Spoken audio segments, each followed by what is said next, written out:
지금 말하는 단어가 어떤 공통점이 있는지 한번 생각해 보실래요? 용감한 돼지, 사랑스러운 마리아 백설공주, 귀가 늘어진 토끼, 하늘의 신, 사탄의 마약, 살집 좋은 주부. 어디 나오는 말인지 추측하기는 쉽지 않습니다.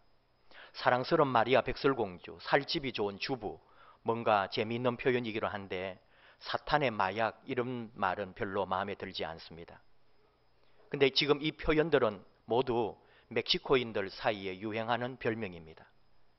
멕시코인들은 사람을 지칭할 때 별명을 많이 사용한다고 그래요. 그래서 멕시코에서는 실제 이름보다도 별명이 더 잘 통한다는 거죠. 근데 이런 별명들은 언론이나 경찰이 또 일반 시민들이 만들어서 붙여주기도 하는데 특히 멕시코 범죄 집단 스스로 만들어 사용하기도 한다는 겁니다. 살집이 좋은 주부는 좀 익살스러운 별명이지만 알고 보면 멕시코시티 동부지역 빈민가 마약 거래를 주름잡는 범죄 집단의 두목 이름 별명입니다. 용감한 돼지도 갱단 두목의 별명입니다. 미국 영화 꼬마 돼지 베이버가 있죠. 거기서 따왔다는 거죠. 하늘의 신, 이 별명은 비행기 편으로 코카인을 미국으로 밀반입하는 마약 밀매단의 별명입니다. 별명이 아무리 아름답고 재미있어도 이 모든 별명은 부정한 것이고 혐오스러울 수밖에 없다는 거죠.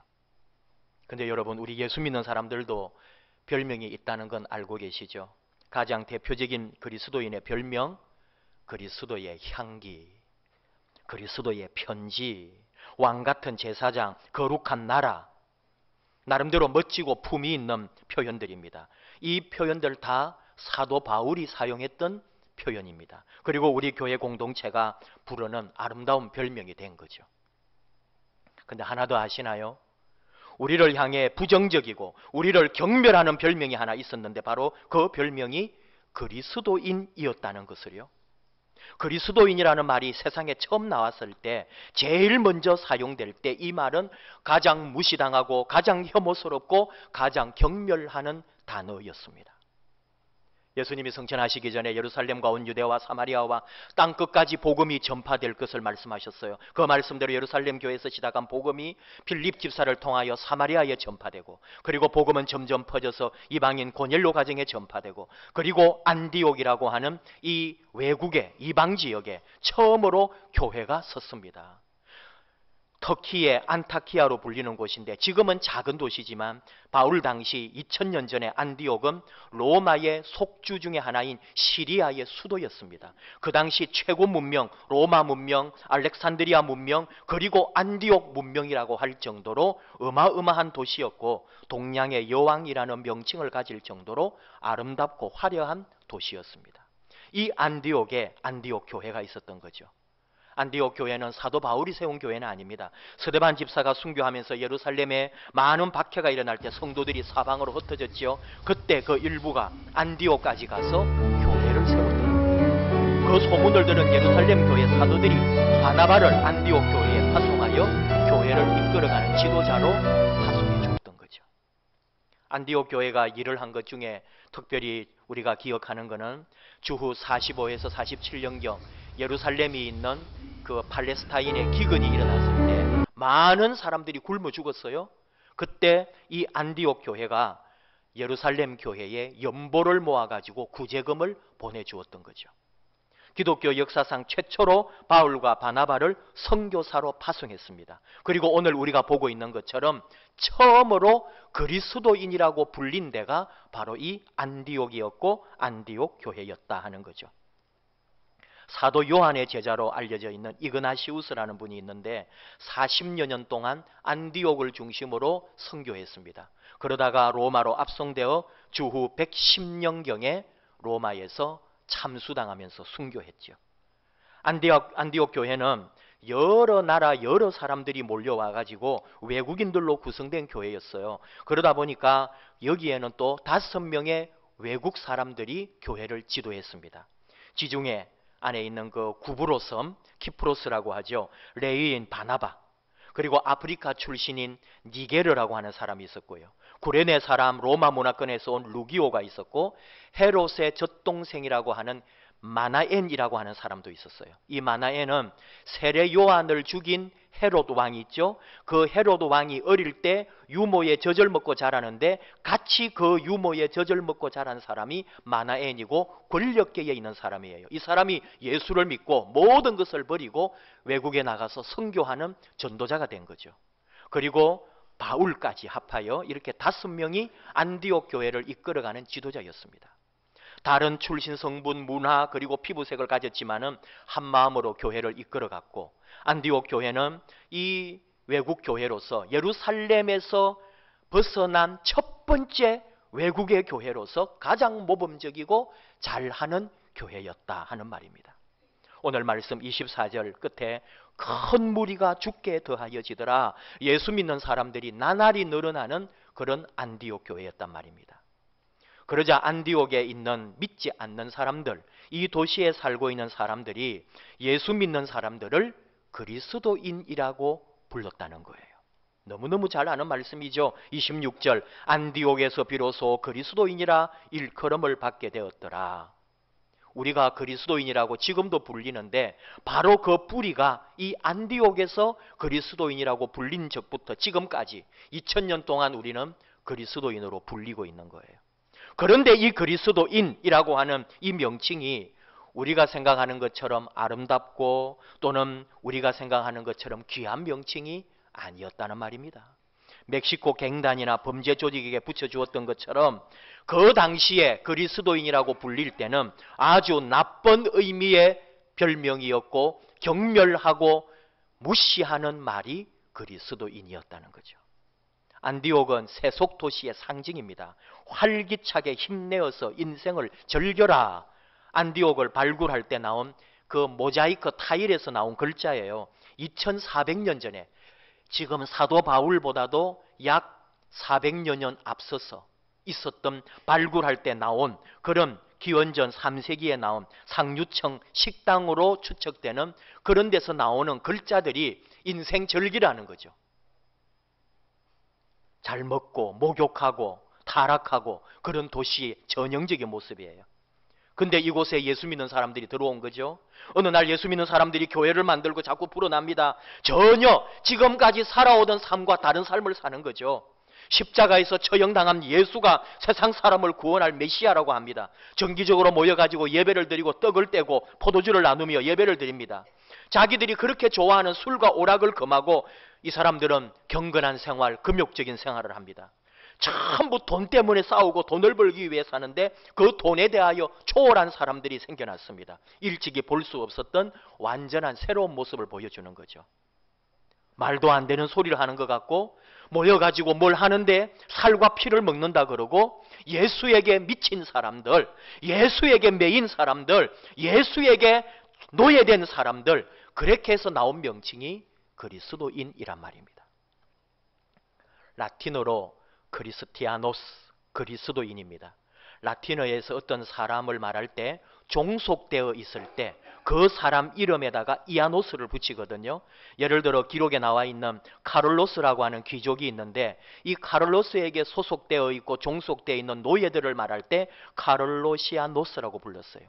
마찬가지로 안디옥 교인들에게 적용하면은 크리스터하고 이아노스하고 붙어서 크리스티아노스가 되거든요.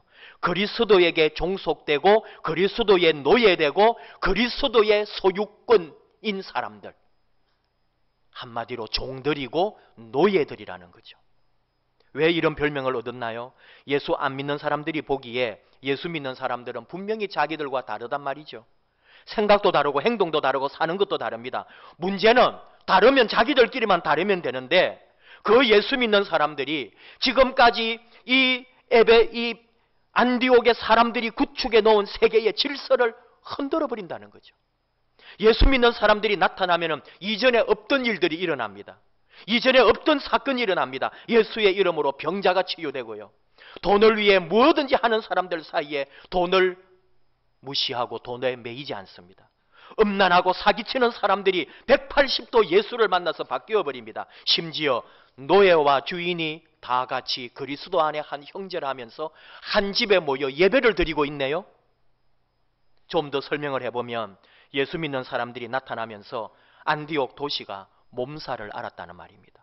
무디어진 양심을 건드리니까 당황스러워요. 죄를 지적하니까 화가 납니다. 잠잠하던 세상을 뒤집어 놓았습니다. 권세 있고 돈 많고 놀기 좋아하는 사람들이 볼 때 이거는 정말 위험하기 짝이 없는 그런 일들이 일어나고 있는 거죠. 그래서 하나같이 예수 믿는 사람들을 욕해대기 시작했습니다.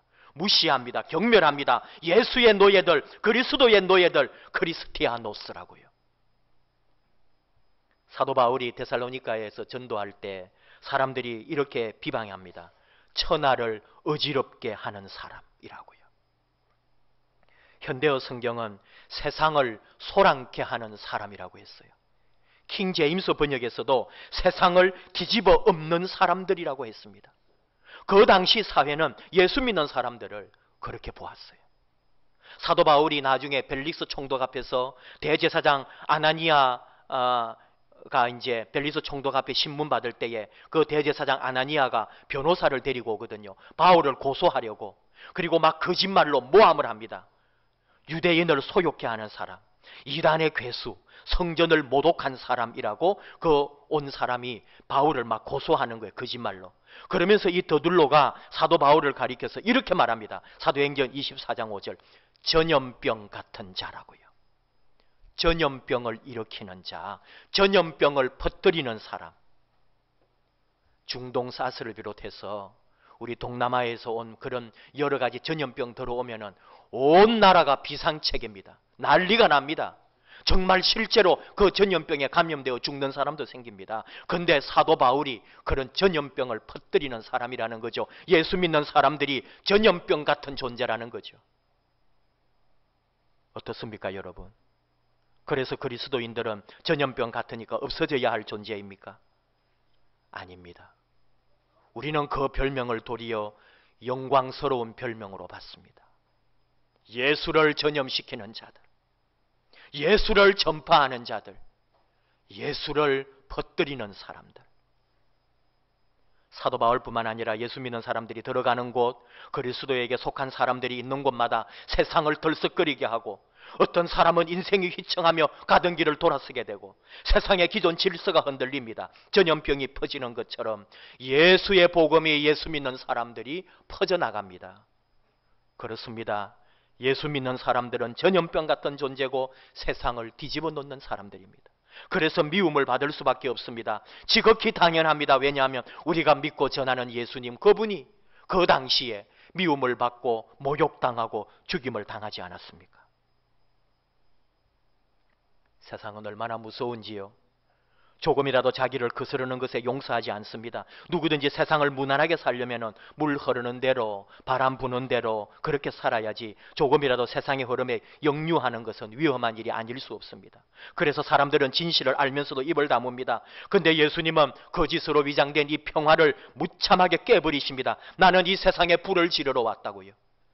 내가 이 세상에 평화를 주려고 온 줄 아느냐? 아니다. 나는 이 세상을 분열시키려고 왔다고요.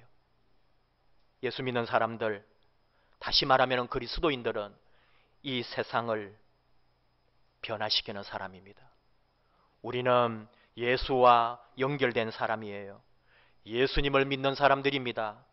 그것이 무엇입니까? 예수님 살았던 방식이 옳았다고 인정하고 예수님 살아가신 그 길이 옳기에 거기에 중심을 둡니다. 우리의 삶의 무게와 모든 핵심을 예수 그리스도에게 두고 그분을 표준으로 삼고 그분을 따라가는 사람들입니다. 사도 바울이 그랬고 안디옥 교회가 그랬고요. 세상을 어지럽히는 자들이라가 오해받으면서도 핍박받고 경멸당하면서도 예수를 전염시키는 자들이라고 비난과 욕설을 들음에도 불구하고 우리가 믿는 그 예수님이 옳기 때문에 따라가는 사람들입니다. 사람들은 우리를 보고 경멸하지만 우리는 도리어 이것이 훈장이고 상장입니다. 사도 바울과 바나바는, 안디옥 교회 성도님들은 그렇게 살았습니다. 그리스도인으로, 전염병 같은 자들로, 그리스도의 노예로, 예수의 종들로 이런 별명을 불리며 한 세대를 살아갔습니다. 그로부터 2000년이 지났어요. 오늘 우리는 우리 자신을 보는 거예요. 목사인 저는 한 번도 예수 안 믿는 사람들이 저 때문에 화를 내거나 분노하는 것을 보지 못했습니다. 우리 교회 때문에 주변 사람들이 양심이 찔리고 생각이 흔들리고 인생이 뒤집히고 그래서 분노하거나 당황하거나 소동을 일으킨다는 이야기를 들어보지 못했습니다. 여러분 때문에, 여러분 예수 믿는 것 때문에 누군가가 양심에 또는 삶의 변화가 일어나고 인생의 그 새로운 길을 걸어가고, 그러나 그걸 깨기 싫어서 싸우고 분노하거나 그런 소동이 일어난 적이 있습니까? 안디옥에는 복음이 들어가면서 세상이 요동을 쳤는데 오늘 세상은 미동도 하지 않습니다. 예수 믿는 사람들이 예수님을 전염시키는 자들인데 전혀 예수님으로 전염하지 않는 모양이에요. 아니, 먼저 우리가 감염이 되어 있어야 되는데 우리에게 예수가 감염되어 있는지 찾아볼 수가 없다는 거죠. 오히려 예수 믿는 사람들이 세상에 감염되고 자본주의에 중독되고 돈의 위력 앞에 오염되고 세상이 주는 쾌락과 즐거움에 침몰되어 있습니다. 지금 세상은 우리가 예수 믿는다고 어느 누구도 그 예수 믿는 이유로 공격하지 않습니다. 단순히 종교의 자유가 있기 때문일까요? 정말 그럴까요? 칼바르트라는 신학자가 말합니다. 한 마을에 교회가 있다는 것은 그 마을에 불난자를 가지고 있다는 의미다. 사람들은 자기 이익을 침해하지 않는 한 거짓과 그릇됨에 대하여 입을 다문다. 그래서 위장된 평화가 마을마다 흐르고 있다. 바로 그 위장된 평화에 대하여 아니요 외치는 곳이 교회다.